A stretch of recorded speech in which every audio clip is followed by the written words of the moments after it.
Thank you for joining me on this fifth segment of a daily dose of Did You Know? My name is Sunita, and we've been sharing our experience, our personal experiences of being mistreated because of the color of our skin. And I'm reading a statement here. The statement just says that my intentions for these segments is to share these experiences and testimonies of someone you may know and care about, because as Revelations 12:11 states, they overcome by the blood of the Lamb and by the word of their testimony. And so that's what we're doing here today, overcoming through sharing our testimonies, helping you to overcome by sharing our testimonies. It is often so easy for us all to feel numb to the personal traumatic experiences of someone else's experience, especially on a global level, such as the incidents involving that of Ahmaud Arbery and George Floyd, and Breonna Taylor, and so many others. And sometimes we all can have the remark that an incident is sad. But when it hits close to home, we aren't just sad, we grieve along with our friends and our family who are hurting. So, in presenting these segments, I do not intend to insinuate anything or place shame on anyone, and nor do I wish to cause discord between those we walk in unity with. But rather, I wish to encourage you and everyone who watches to realize that in their own circle of family and friends is most likely someone who has experienced something traumatic as it relates to the color of their skin. So, with an open spirit and a sober mind, would you welcome with me my friend Angela? Ah! Welcome. Hey, everybody. Hello. Hello. Good evening. Good morning. Whatever time y'all watching. Good evening. That's right. That's right. So, y'all, this is my friend Angela. Angela and I go back about 15 or so years to New Mexico. I was working at an apartment complex. Of course, most people know who watch this that I am from New Mexico, born and raised. My father was military and we got stationed there, and I was raised there my whole life. But so it was pretty amazing to be able to meet a lot of people who came through that were military, especially and through my adult years.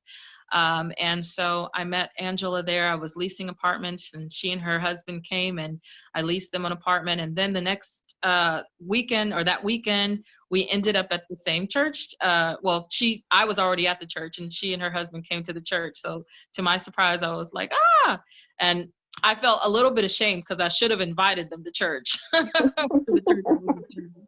But nonetheless, we became friends and have stayed in touch through social media since then. So I'm so glad to have you, Angela, on this fifth segment of sharing your experience of being mistreated based on the color.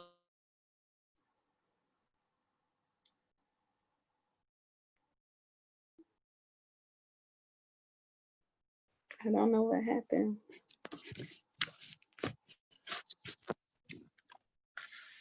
What happened? There, Angela? There There's you a go. freeze. That it froze, and I don't know why. Oh, okay. You froze. Like, I don't understand why it froze you. Okay. Yeah, You're I good can now. hear you now, though. Okay. All right. So I was just asking you if you could go ahead and tell the people about yourself and share who you are. And My name is Angela Borders. Maiden name is German. I was born in Dillon, South Carolina. I lived in the South most of my life until I joined the military in June of 1998, actually a week after I graduated from high school. Spent 22 years in the military. Now I live in Florida, where I actually work in a multicultural agency. So I deal with multiple agencies and multiple cultures where they're on a daily basis. Been doing that job for the past 10 years. Served in the United States Air Force Reserves after leaving active duty in 2008. Married, have a husband, Michael, who's Cherokee Indian and Black. And so that's who I am. yes, yes, wonderful. Okay, so as I said, we are here to share our experiences of being mistreated based on the color of our skin. And so I know that, Angela, you've experienced some things as it relates to that. And would you just begin to share whatever you'd like to share?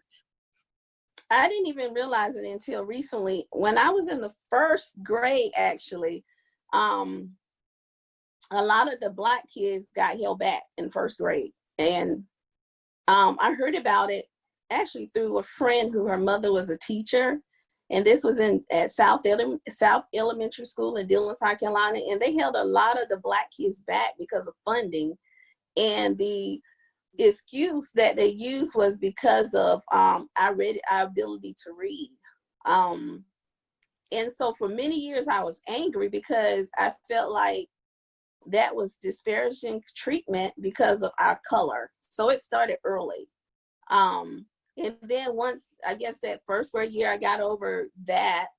But even with just going through the challenges of, when you can't go across the bridge, or when we were young and we'd go trick or treating, it was like, oh, we're going to the white people neighborhood. So there is a place, it's Main Street in Dillon.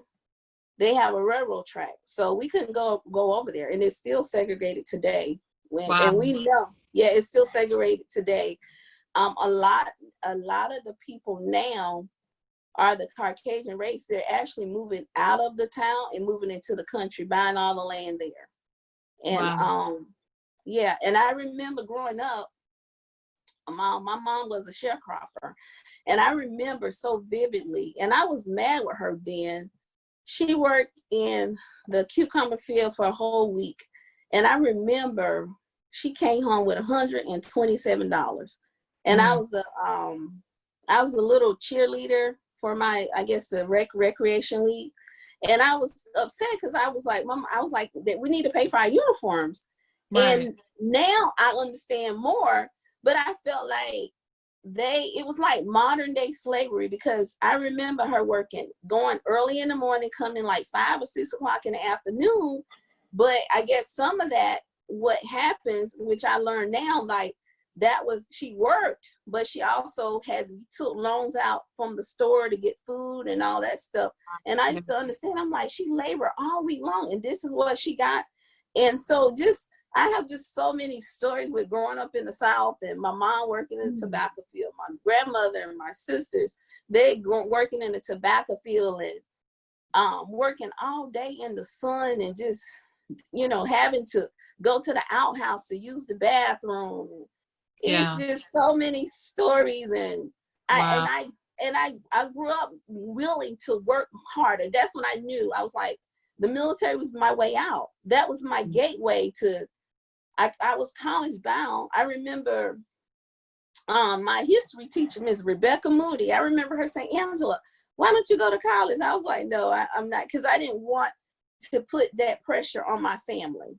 Right. So I chose to go to the military.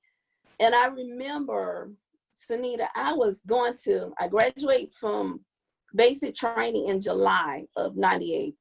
And I went home for recruiter's assistance for 12 days. And mind you, I never flew. When I joined the military, my first time flying was flying from Columbia to San Antonio. Okay. And so when I graduated from tech school that August, I came home for 12 days for recruiter's assistance. Well, they had me a bus ticket from back to Mississippi, to fly out of Mississippi to go to California, which was my first base, Vandenberg Air Force Base. Well, when I went to the Greyhound, I didn't realize that I was the only one there. And so a Caucasian white guy drove up, and I guess he thought I was a prostitute. And I was like, sir, I'm trying to get to my first base. Like, he was asking me how much. I'm like, sir, I'm just trying to get to my first base. Oh, From wow. that day to this day, I would not ride on another Greyhound bus. No, I would not. So there's so many things, like, oh my goodness. It was like in Mississippi. I would never forget it. Wow. So I do not do Greyhound. I'm sorry. I do not do Greyhound. And I make sure that I always keep a nest egg, because I remember how hard my family worked just to survive. Mm-hmm. And still yet today, still same thing in Dillon, the same, until the kids go to they go to Dillon Christian School, and then they come to the high school and they bump us in our class rating. Yeah. So it's just so many stories that it prevents me from going home often. Yeah. Wow. Wow. So you Because it said, makes me angry. Yeah. It makes so me you, angry. yeah. So even still, you say that they are holding back the kids in school, and then they get bumped up once they get older. Is that what you said? What happens is they have a lot of the white kids, because they can afford to go. They go, even some of the teachers, like one of my classmates, her sons go to Dillon Christian schools.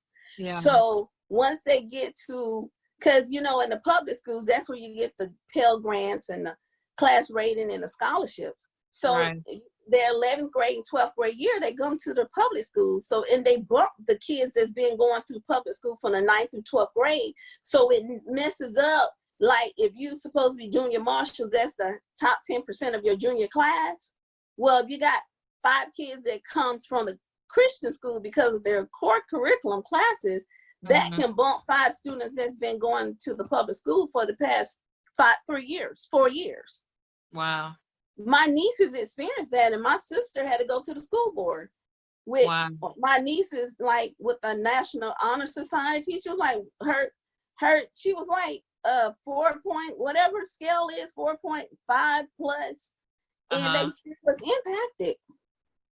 Wow. So yeah, and this was just, my niece graduated in 2015. So that's been 5 years. Wow. Yeah, so it's still racial discrimination, racial unrest. Like, we don't see it, but it's an unconscious behavior that is consistent, that is not talked about and is not addressed, because it's the way of life. We have learned to silence ourselves and tolerate it. Yeah. So your experience as a child, you said that they held you back and they held others. Were all the students that they held back Black students? They didn't hold back any white students, or they did? That I know of, I know 3 myself, 2 of my classmates. In fact, one of my classmates now is running for, he's now the county councilman for Blithwood, Columbia, South Carolina. That's how serious. We have tried to prove that they were wrong about us. He was I remember in junior high, I think he was the class president and I was the vice president of our class in junior high school. Wow.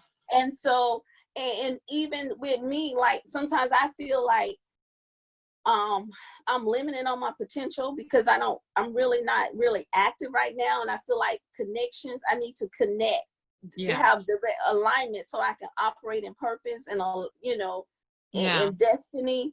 And I feel like for my classmate, his name is Derek Pugh, he actually just won county councilman for Columbia, Blithwood. And he was one of the kids. Him and Terrence Ham, it's 3 of us that I'm aware of. And that the reason I found out, because another classmate who was an African American student, her mom wouldn't allow it for her, because she worked in the school system. So she wouldn't have fought it. And of course, my mom, she was 11th grade. She didn't graduate from high school, and she was a sharecropper. So she didn't fight it. She was just trying to survive. She had 5 of us.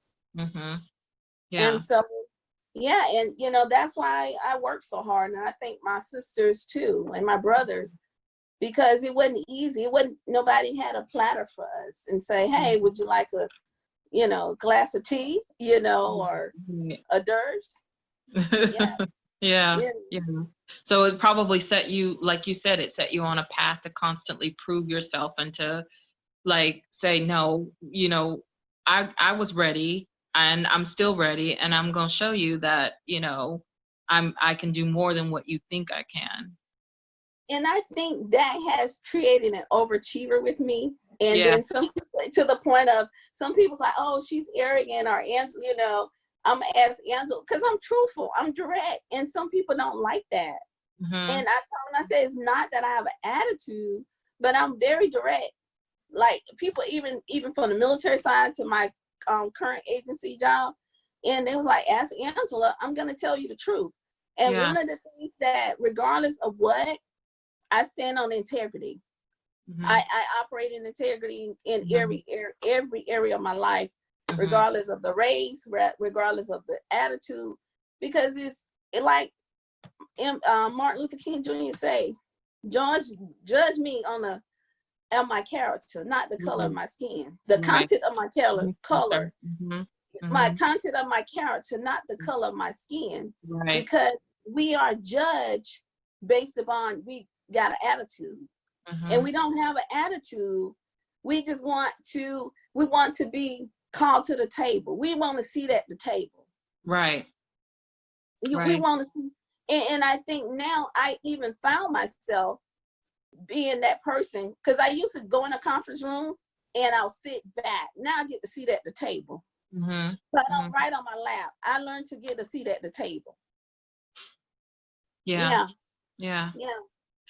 So share with me your journey through adulthood and some of the racial discrimination that you experienced.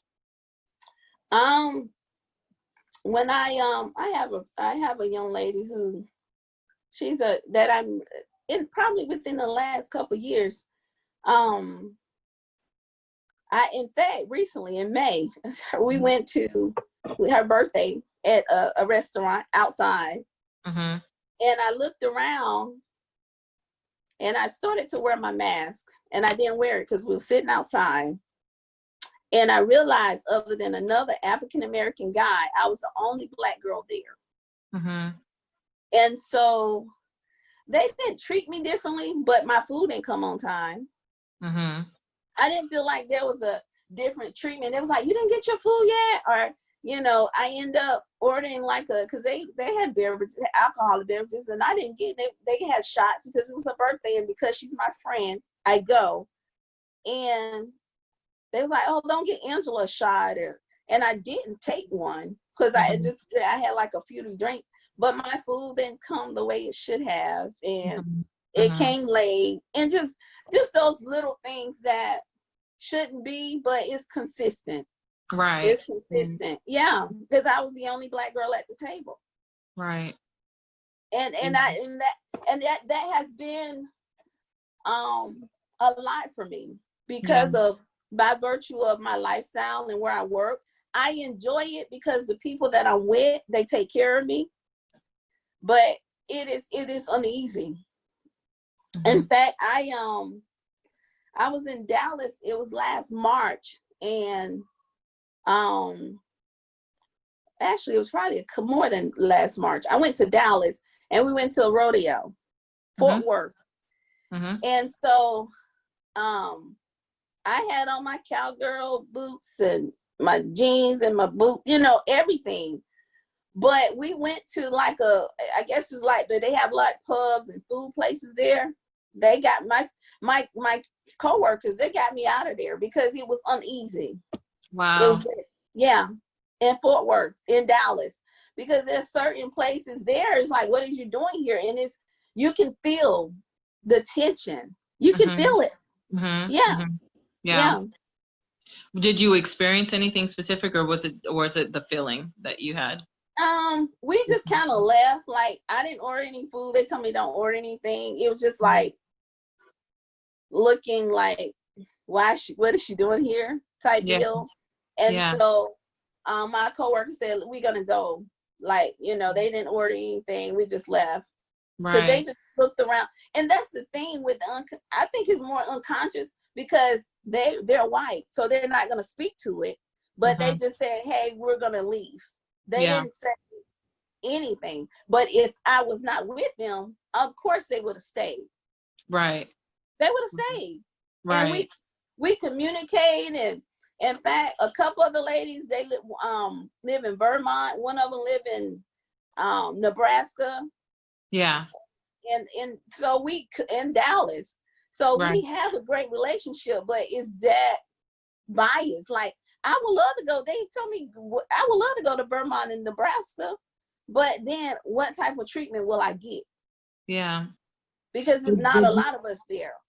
Did you have any conversation with the friends that you were there with at that rodeo about it, about the unrest You know, you left? you know what?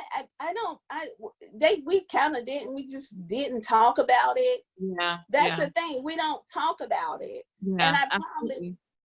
probably, we don't talk about it. We just don't go and just kind of let it die. Yeah. Yeah. And I think that's what we have been doing for years. We kind of just sweep it under the rug and we don't talk about it. Me and my friend Candy, who I went to celebrate, we don't talk about it. Yeah. Yeah. And she's like, oh, Angela, you can, do my retirement ceremony at your house. Like, she open, but will your community be open? You know what I mean? Like, you're open to it. Right. But your community where you live, they probably like, all these Black people, where are these Black people coming from? Yeah. Yeah. The potential is high. Yeah. So, so I know as you were talking, I was thinking about how sometimes we can definitely experience things like that. And we know, and we can feel the uneasiness of a certain environment or situation or the way someone looks at us. I know I'll share on my last segment on 7/7 something that I experienced just recently in North Carolina when I went down there. And some people may say, well, maybe she was just in a bad mood, or maybe the people were just really busy at the restaurant. And it's just, to me, it's sad that I can't tell someone that I know what I was feeling. It's almost like when you go somewhere, you go, maybe you're out late at night and you're in a dark area and you can suddenly sense the presence of danger. And it's almost like that, where you have an intuition, you have that awareness suddenly that your surrounding doesn't feel so safe. And it saddens me that oftentimes people go, well, kind of try to brush it off like, nah, it probably wasn't that, or you don't think it was, and dismiss it. And like, no, acknowledge that I know what I'm feeling, acknowledge that hate exists in this world. And so I know exactly what just happened. And so I felt like I needed to say that in the midst of what you said, because some people may hear what you said and think, well, it was just probably in your mind. But we've been through enough experiences of being mistreated that we know when our presence isn't conducive to our skin color. And even with performance appraisers, like, at the end of the year, they say you do a good job. Like last year, no lie, I was so mad. I cried because I was like, I got a 4.4 and a 4.5 gets you cash in days off. I cried because I feel like, why do they do that? Every year I have to fight for a performance appraisal? Every year. Yeah. Like, what is the purpose? Yeah. It is proven. It's on black and white. So it's just so many stories, Anita. It's just, it's disgusting. I mean, I feel like even my community, where I live, they wonder, like, what you live here, or that we have people who rent in our community. Like we pay HOA here too. We pay a mortgage here too. You've had people ask you if you live in that community? Like, like one time we was in the I think I was at the gym. Oh, you know what happened? 2 days ago, me and my neighbor walked at 5. We walk. Okay. And so the maintenance guys who come into our community, they just speed, and then at the end of by the golf course where we live, we went to talk to the manager, and they was asking, it was like, well, do you guys even live out here, or how long y'all been living out here? And we looking like we're paying so you guys can come here to work, to cut our grass. Now these are maintenance guys. And so the guy was like, well, I've been a supervisor here for years, and you guys don't wear a light. Well, I wear a headlight and I wear ankle lights. Like, why do they target us every morning at 5 o'clock? I mean, I have on a headlight. I have a flashlight on my phone, and I got lights flashing on my ankles. Mm-hmm. So it's like they'll pull right to us and then pull off. Yeah. So this was like Friday. This happened just Friday. Wow. And it's like, we pay to live here too.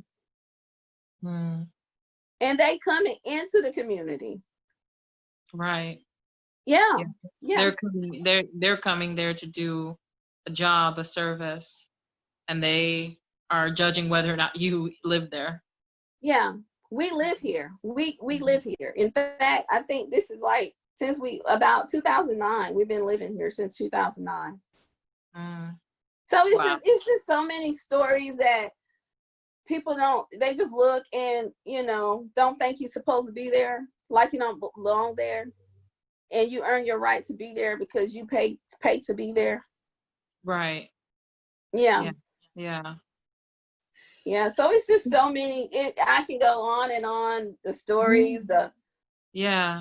it's so many, and it's so many stories, so Mm-hmm. many, but you learn to, you try not to be the angry Black person. Some stuff you address, some stuff you don't address, because you want to maintain your oh, she's supposed to be saved, or you want to maintain your character, Mm-hmm. and that's one of the things that you have to dumb down, basically, to not really address what should be addressed. And I think that's why we in our country's in civil unrest, because we never address it. We kind of just let it die, and it's like your combustion. Now everybody's, now I'm glad the millennial generation, and I told my husband, I said, these kids, they have force. There are those kids that they're going to do what they want to do. They're going to live their lives. And when they are home to do something, they are focused and they're going to do it. And so they already causing laws to change in this country, and they are going to be the voice behind the votes in the 2020 election. They're going to be the voice behind those votes. If they continue to keep the momentum, 2020, they're going to shift the whole nation. Yeah. Yeah. And I believe that. Yeah. Yeah. I agree. I agree. I was watching something one day about the way that this generation handles conflict about race and just different things in general. And somebody was saying, they don't do it like, 1950s. Um, when they did it in the 1950s, there wasn't this and there wasn't that, and they should do it like, how Martin Luther King did it, and all of them in the civil rights movement did it. And then someone else had spoke up and said, no, they shouldn't do it that way, because they have to do what is conducive to the environment. And so the way things were done in 1950s, 60s with Martin Luther King, it wouldn't work in today's environment. And I'm not condoning certain things that are done that are against the law at all. But using, a social media platform. Well, Martin Luther King and all of them in the civil rights era didn't have social media tools. And so there's a big advantage to things like that, and to the way that they do things. And their voices, I feel like the voices of this generation, the young generation, is even louder, I feel like, than and maybe it's louder, but maybe too, it can't fall on deaf ears anymore because of what's transpired and how things are caught on video nowadays, and just so many things. Their voices can't be silenced, and people's ears can't be turned off. They have to listen. They have no choice but to listen. And so I agree that this generation is definitely going to make some changes. And I'm proud to be, I'm not the young generation, but I'm proud to be a part of the generation that is changing things, because as long as we are alive on this earth, we can be effective for change, no matter how old you are. And so even using this segment that I'm doing, I hope that it helps to bring awareness and to bring about change and to bring about open eyes and a better vision. And so I appreciate you saying that. I definitely agree with you that young people are going to be making more changes in this world. Yeah. And I think it starts with, even with, and I one day I'm going to create an initiative called the Gateway Initiative, because the military was a gateway for me. The high school graduation rate, the generational poverty in our communities. Yeah. I think like some of the social economical disparaging, disenfranchisement, like that separation of social classes and resources, I think a lot of the changes will be impacted there, because some of the guys, like, they shouldn't have to be on the corner to sell drugs, and then it's the next generation is in prison, because my family lived it. My brother went to jail for 12 years. Then my nephew went to jail for 5 years. And so it's like, my brother didn't have to sell drugs, but he wanted more than what my mom could do. Right. And I think that's what a lot of the kids do, is it's generational poverty, generational anger and frustration and lack. And it's just, it goes from one generation to next. And I think if that is not broken, where the parents, that charity at home, to make sure that they're in school, to get the education, to get the job, to be able to have a clean record, to be a model citizen, so you can get the job. Mm-hmm. And I think that development and programs need to be placed in the community too, for that, for the Absolutely. Parents that don't have the high school diploma, so that, your education, I got a job. I don't work. I got a master's in HR. I don't work in that. But because I have that experience, it helps me. Like right. That part of my education, you can't take that back. And I think that's where we, even in that, sometimes the education that matters, but it does open a door. Right. Right. And it opens up your thinking and how we respond and how we view. And so I think that's so important to go into the communities, place some resources and some education programs, so the parents could be in the community, because some of them don't have cars. Some of them got, 5 or 6 kids, so they can go to, the community center down the street they can walk to, and go spend 3 hours in a classroom, getting the skills they need to exceed in the community. Yeah. That is so important, what you just said, like very important. I know so many people who look down on people who, just can't get ahead, and look down upon like the fact that their children are in and out of prisons, and, that they are drug sellers and just different things like that. And they forget to look at the root of why those decisions are made, and why they had to choose those paths. Not necessarily had to, but why they did choose those paths, because their home was not provided for, because their parents weren't being paid what they were worth, or because they didn't have the education to be able to get paid what they were worth. I like how you were sharing earlier about how your mom was making, or got a check of 127, I think you said, sharecropping job. And yet she was putting in so much labor at her job, and then would come home with this itty bitty check that wasn't enough for your family to survive on. And then they wonder why, sons and daughters go out and get the jobs that they get, and end up, in the legal system and all of that. And all of that could change if opportunities were made available, like you said, of gaining more education in a specific field, and getting some kind of certification, and helping those communities, our communities, to get a leg up. But oftentimes, it's dismissed and ignored. And so I pray for change with that. I agree with you. I pray for change in the economic system as it concerns Black people, of certain specific Black people of certain neighborhoods, or people that have poverty, that have grown up in poverty, and have situations of of not Yeah. having and not being paid enough. Yeah. Yeah.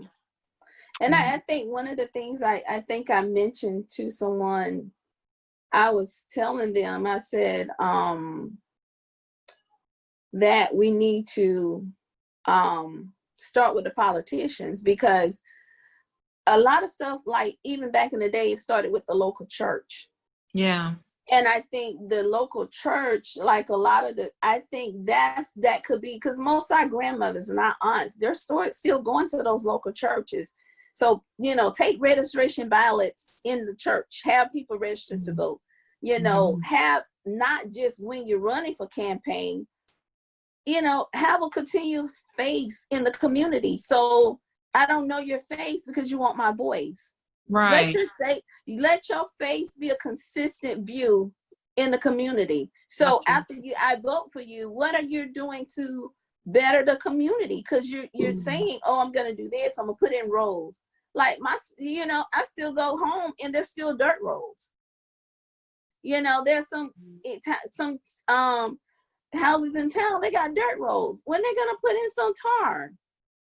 It's just so many things. And I'm like, the county councilman, the city councilman, the local government, they're getting funding. This the stimulus from the pandemic. Did they flush this money into the communities? It's just so many things that we can talk and we have our conversation, but I think we have to hold our congressmen, our congresswomen, our local government, our mayors, our lieutenant governors, our governors. We got to hold them to their positions, because that's why they're there. Yeah. Absolutely. That's why they're there. They're there to make the change. They're there to implement and to show the evidence of what we voted for. Right. Yeah. So. Yeah. Well, that's some good stuff, and I hope that somebody will be encouraged through what you shared today. If you don't have anything else to share, sis, I appreciate you. I hope you enjoy it. I probably told more than I should have, but hey, it's all right. Sometimes I think God He wants you to share so people can see. Yeah. Yep. So people can see, like, oh, that's why she is, or that's why that person that way, because people judge you by your cover, but they don't know what's inside. They judge the book. They can change the cover of the book and the same material be there. So, it's just, I decided to just, in this season, to be able to share. So I used to be shamed. Yeah. But I thank God He matured me to a place where I can share, and I understand certain stuff people can't handle. Right. And one of the ladies, one of the sisters in the community, from my local community, she died from breast cancer. And one of the things that people used to look at her, because she had no breast, but she said, let them see God's grace. So I look at it now, when I share, when you judge me, you judge God's grace. And that's the way I look at it. Yeah. Yeah. Amen. Yeah. I agree with you. Yeah. Yep. And I think that sometimes, that even though they judge us, that we have an obligation to be open and to share our testimonies like we're doing here right now. And I agree with you. Like for me, I was, I've always been such a quiet person when it came to things like that. I would share specific things that happened, but I wouldn't share so much of my opinion on things, and I wouldn't share like where I stand on things, because I would kind of just refrain from wanting to have an intense conversation, or having someone disagree with me, or making me feel way before for having the stance that I have. But I feel like, we have to have a dialogue. We have to have a conversation, and that conversation doesn't have to be me trying to convince you, or you trying to convince me, but you could just hear me and have empathy, and I can hear you and have understanding.